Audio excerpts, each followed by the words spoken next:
I've been collecting houseplants since 2021, and in that time I have spent a lot of money on houseplants. And in this video I want to share with you the top 3 most expensive houseplants that I have purchased since I started collecting, starting with number 3 and working our way up to the number 1 most expensive houseplant that I've ever purchased. And I'm going to tell you if I think that it was worth it and whether or not I would repurchase this plant or recommend it to you guys. This is such a funny plant to start with.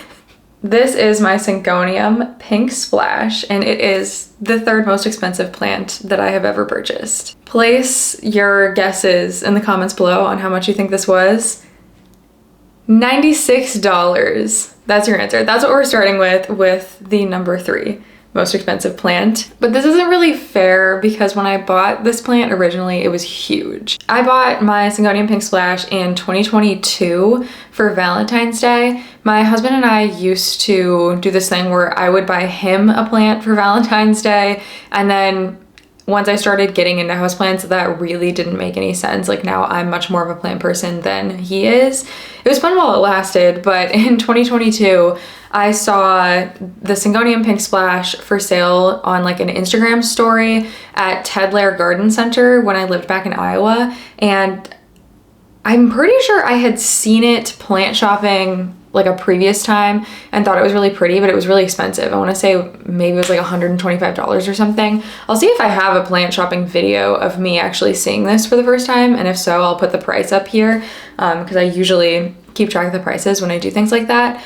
But I remember thinking it was really pretty, and then when I saw it on the Instagram story sale, I talked to my husband about it, and like we had talked about doing a joint kind of Valentine's Day gift situation, and so I ended up purchasing it, or he ended up giving me a gift card for it. I don't really know how we ended up deciding on it, but it was sort of a Valentine's Day present for us, for me, I don't know. And I went to Ted Lair to pick it up. I do have the video where I picked it up for sure.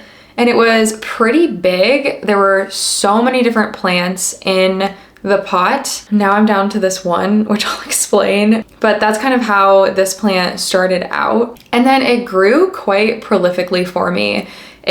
Just a couple months later, it was already quite a bit taller. And then over the years, it ended up being huge. I kept it in my bedroom, and it was such an easy plant, basically required nothing from me. Definitely underwatered it a lot, and it still thrived. All of the leaves still came out super, super pink with this beautiful pink splashiness. And after a while, it got so tall in my bedroom. I just had it on, I think, a couple bamboo stakes that I had like tied with twine together, that it was just completely unruly. And so I decided to chop it back, and I ended up giving away a lot of the cuttings to multiple friends, multiple family members. Like, this plant has been spread out so far at this point. My mother-in-law has some, my grandma has some, my mom has some, and then a few friends have cuttings from that huge plant.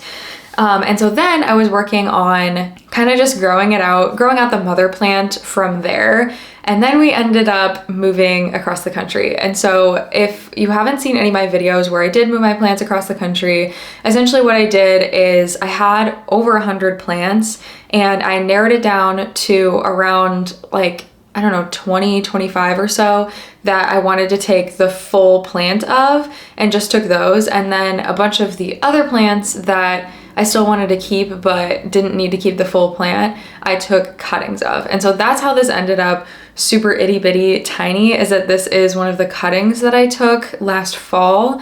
But what's really interesting is that I took a ton of cuttings, put them in 3 sphagnum moss prop box bins, and because I had never really propagated in sphagnum moss bins ever, for the most part, I was a little nervous about how well they would do. So for every single plant that I took cuttings of, I took at least 2, and that was definitely the case with this plant. And especially with this plant, I really wanted to have 2 cuttings because the variegation, just depending on the plant, it can turn out really differently. Like, even the mother plant, sometimes it would throw out a stem that was throwing green leaves for a while. Some of them had more of the pink leaf going on, and also The cool thing about the mother plant, which I'm really sad that I don't have anymore, is that a lot of the leaves were fully mature syngonium leaves. They just look really cool, and I bought it like that. So I actually really don't know the best way to get a syngonium leaf to mature.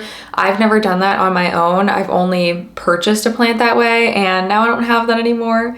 So definitely that is a little bit sad, but that's okay. I think my mother-in-law maybe still has some of the mature leaves, so worst case scenario, I could take a cutting from her.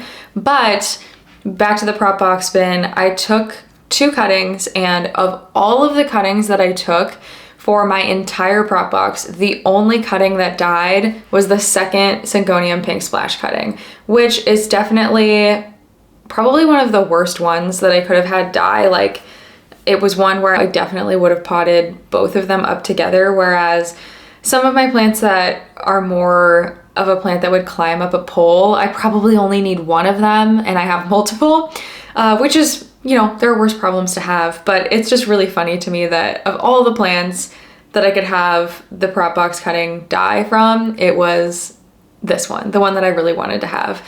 But yeah, so, you know, this was a $96 plant, if you can believe it.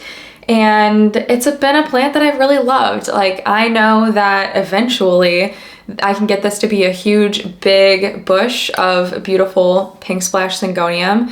These leaves can just be really, really, really quite pretty, I would say. I don't think I have the best examples. I mean, this one is very pretty, but they just all come out very, very different. And I'm actually not really up to date with the price of these now. I know houseplant prices have changed quite a bit since I bought this in 2022, but I can't really say whether the $96 for the plant that I bought in 2022 would be what you would pay for the same plant today. I would guess probably not.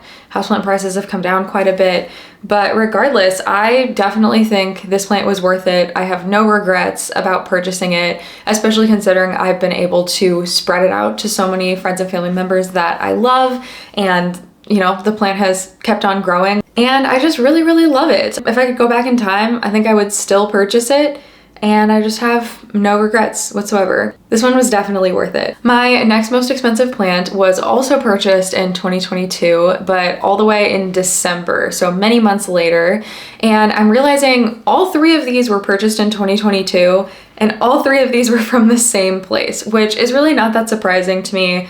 Like, I'm a really big in-person plant shopper, and when I was in Iowa, there's really only one place that had expensive rare plants, and so that's kind of where all of my expensive rare plants came from. You know, I was able to get cuttings and trade for some things and do some things on Facebook Marketplace, but the majority of my expensive, more unique plants are from Ted Lair Garden Center, and this is an example of another plant that I got on an Instagram story sale. So before I talk about it, let me walk you back in time to the very first time that I saw this plant. It was when I did this big houseplant shop hop experience in 2022. I had so much fun. It was 5 different plant shops in one day, and one of the plant shops that I went to was Ted Lair, and I got to see these plants. I had never seen them in real life. I've actually never seen them for sale in person since, so very glad that I picked this up when I did. And it is the variegated fiddle leaf fig. This is such a cool plant. I definitely recommend it. I'm kind of getting ahead of myself here, but yeah, I've really been enjoying growing it. But anyway, I saw these for the very first time at Ted Lair, thought they were so cool, was just fawning all over them. I don't remember how much they were, but I definitely have that number and I'll put it up here. And it was just too much. They were too expensive. I didn't want to spend a ton of money. I'm also big on not impulse purchasing plants, although I will say that my most expensive plant was an impulse purchase, but I'm very big on not impulse purchasing, and so I saw these. It would have been an impulse purchase for me to buy one because I had never thought about getting one again. Let's face it, in 2022, I had only really been collecting plants seriously for like a year and a half when I saw these for the first time, and so I barely knew if I was going to be able to take care of one. and, you know, just enjoyed looking at them and moved on with my life. And then months later in December 2022, I think Ted Lair was just trying to get a lot of their inventory out of their greenhouses before winter, before it got super, super cold. And obviously these figs had been sitting there for months at this point, so I think they were just ready to get rid of them. And they posted another story sale, this time for $107, which is still very, very expensive for a plant, especially one like this. I'm probably not going to propagate it and sell it, but let's be honest, I'm not the kind of person to propagate and sell plants anyway. So definitely pricey, but I saw that and was just so excited and purchased it. Freaked out a little bit. I was so excited, and then went to go pick it up. And when I bought it, it was so full and luscious. It just looked so beautiful and more like a bush than a tree. And it's definitely changed a bit since then. It's giving more of a tree look now than a bush. I have thought about using I think it's the Kiki cloning paste, where you could try to get it to actually start putting leaves and branches out from down here, but I do kind of like the tree look for fiddly figs, so I probably won't do that. But yeah, I found this to be a really, really great houseplant, but it does have a tendency to brown like this, and it's pretty sensitive to underwatering, I would say. But I do have some leaves that are just perfection, like this one is stunning, it looks beautiful, absolutely no imperfections whatsoever. And I'd really love to get this out of terracotta, considering that it is so sensitive to being underwatered. That's definitely on the list to do, but I just try to check it all the time and water it as much as possible, especially since moving to Texas. And I keep this in my sunroom here, which is not air conditioned, so it gets quite warm in there, which means my plants dry out very, very quickly. So I just really have to keep up with it. But the biggest thing that I've dealt with, especially since moving to Texas, well, number one, it's growing a lot more for me here, which I love. But number two, I've been getting a lot of edema. I don't know, there's too many leaves going on here, but edema is the kind of red speckles that can show up. It's extremely common on fiddly figs. That's the plant where it gets talked about the most, but I'm assuming it could be on other plants as well. So yeah, I'm definitely a little disappointed that it's still getting so much edema, considering I really feel like I've been trying to water it more. But the edema is supposedly from inconsistent watering, and so maybe with me upping up my watering again, it's just reacting and saying, hey, we're not used to that. But I'm not sure. And I've also had, this could also be a low humidity issue. This leaf came out where the edges are kind of like not right. I don't know how else to explain that. But then like this leaf, this was a Texas leaf, this one, and it's perfect. It's perfection. So I'm really not sure. I'm just trying to keep up with watering, and we'll see. But let me know if you have any experience with these types of things on a variegated fiddly fig or any other type of fig, and what you've done to fix it. This just definitely took a lot of time to settle in for me. Like I shared, it was a big, beautiful, bushy plant, and then it lost a lot of leaves, and I think it is finally settled, I think. Although with the move, that could be some of what's going on with the leaves too. But if you get a plant like this, definitely give it some time to settle in your house. Don't expect it to grow huge overnight, or, you know, if it starts declining right away, it's probably pretty normal. But that's kind of the case with any fiddly fig. They just kind of tend to do that and be a little finicky, I think. Maybe a little bit of a drama queen. And the other thing that this plant had was, I brought it home, and within a week or so, I noticed that it had mealybugs, and that was my first time ever dealing with mealybugs. It was super new for me, so very much so, that could have been part of the reason why it dropped a lot of leaves for me in the beginning. But I ended up eradicating them. It really wasn't that bad, which I was surprised by, because these plants have so many nooks and crannies for mealybugs to hide, and there were a lot of leaves for me to check. But I just kept up with it and manually removed all of them and used rubbing alcohol and a cotton swab, and that's it. That totally did the trick. So thankfully that wasn't too bad, but I'm really hoping I can get more leaves like this one. This is beautiful. So overall, if I had to say, Was this plant worth it? I would say definitely yes. Again, I've never seen this plant for sale again. Honestly, I kind of feel like $107 for this is a steal. Obviously, it's quite small, but one day this plant could be huge and be worth quite a lot of money. Not that I would sell it, but yeah, especially considering I've never ever seen it again.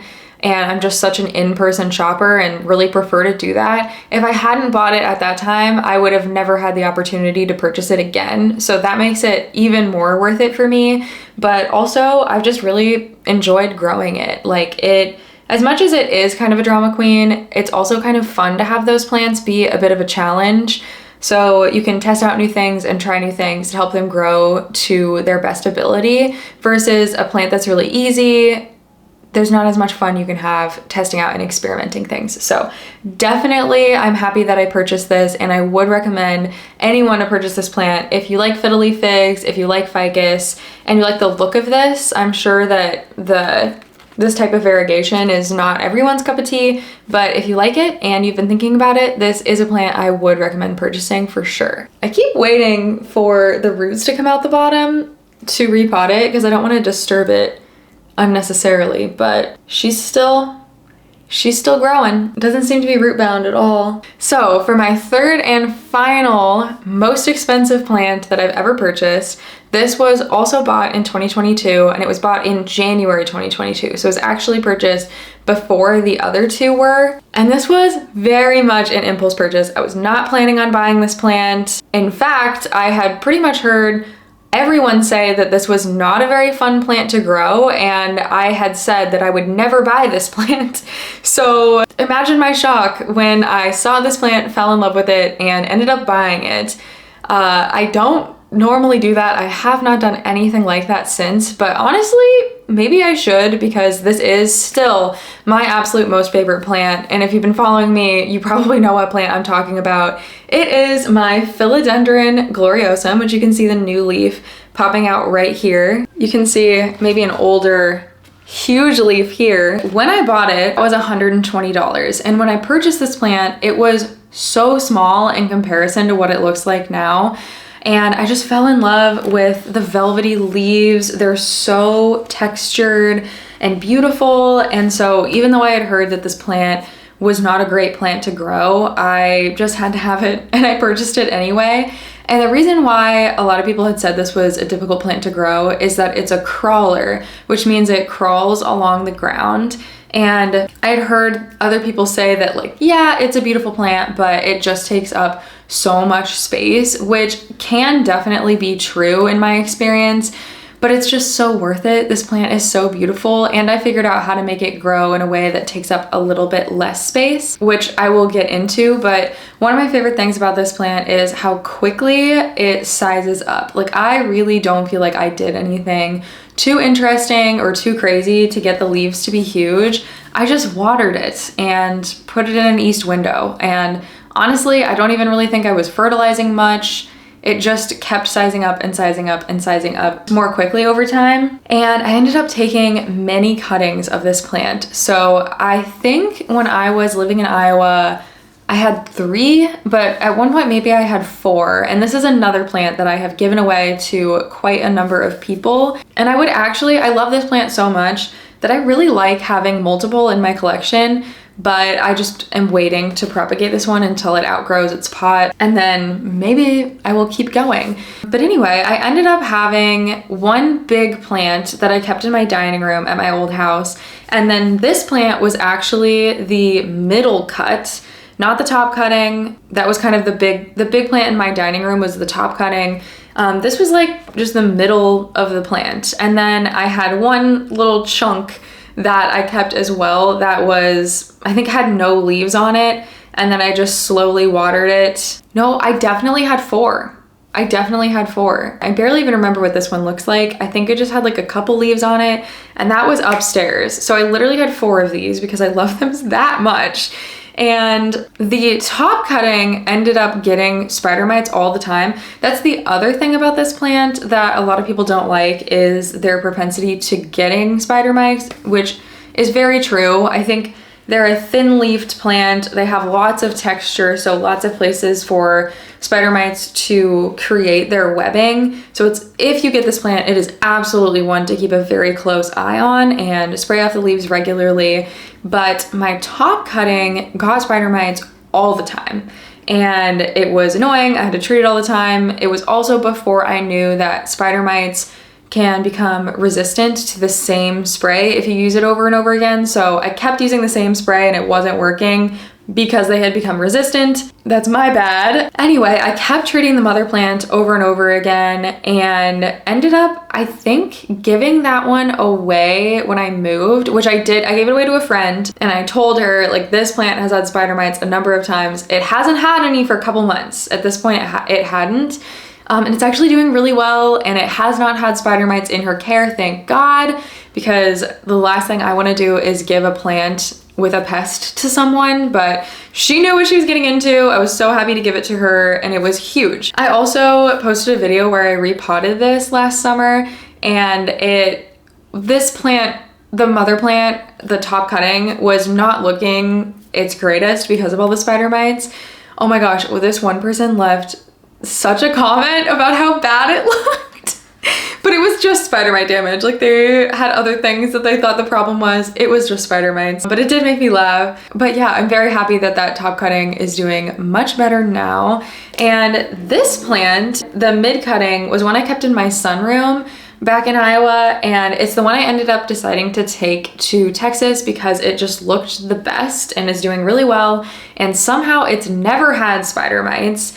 I would say those two plants were maybe kept like 20 feet from each other. Like, our house in Iowa was not big. The dining room to the sunroom were very close. And yeah, somehow that one got spider mites all the time and this one was totally fine. So I can't explain it, but I'm very happy to have the one here that does not get spider mites. And yeah, the other two, one is at my mom's house and I gave it to her, and then one is at my grandma's house, and I want to say somehow my mother-in-law ended up with another cutting or something. I don't quite remember.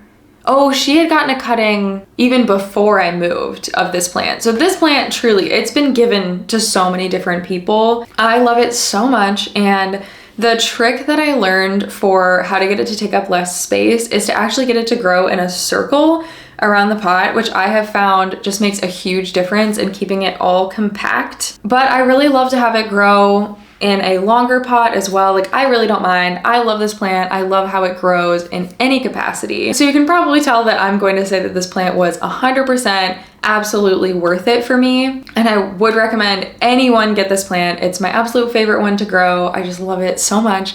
But what the interesting thing that this plant has that none of the other plants I talked about today have is that this plant is now dirt cheap. You can get this plant at Home Depot. You can get it pretty much anywhere at this point, because after I purchased it, it became more readily available in big box stores and across plant shops generally, because it can now be tissue cultured. Instead of just growing by cuttings, you kind of just grow the plant from basically nothing. You don't have to take cuttings for it, so you're able to mass produce plants very quickly. And so the interesting thing about this one is that it would be easy for me to say that it was not worth me purchasing, because if I had waited, I could have gotten it for so much cheaper. But this plant has brought me so much joy over the past few years that I'm so glad I didn't wait. And I also have never seen a philodendron gloriosum with leaves this big for sale in any store ever. And so if I had waited to purchase it, then I would have had to have started from a small plant, and it just would have taken longer for me to end up with a plant this size. So even though this plant has come down in price quite a bit, still absolutely worth it. And I'm so happy I purchased it back in January of 2022. And my number one wish list plant now is a variegated philodendron gloriosum, and they are over twice the price of any of the plants I talked about today. So if you ever see one for sale online that looks legit, that's cheaper than that, let me know. But I just really want one, but that'd be a big jump up. So those are the top 3 most expensive houseplants that I've purchased since I started collecting them back in 2021. And all of them were worth it. Every single one Absolutely no regrets. I love all three so, so much. But I'm curious if you ever bought an expensive plant that you've ended up regretting purchasing. What was that plant? What was your experience like? Or have you been lucky like me? Because at the end of the day, especially with this one, it was luck. I knew nothing. Everything I knew about the Philodendron gloriosum was telling me not to get it, and I bought it anyway and ended up loving it. So I really got lucky, but that's not always the case. So let me know down in the comments below, and let me know if you think that these plants were worth it. I will not take offense. And I'm looking forward to seeing you in the next one so soon. Bye!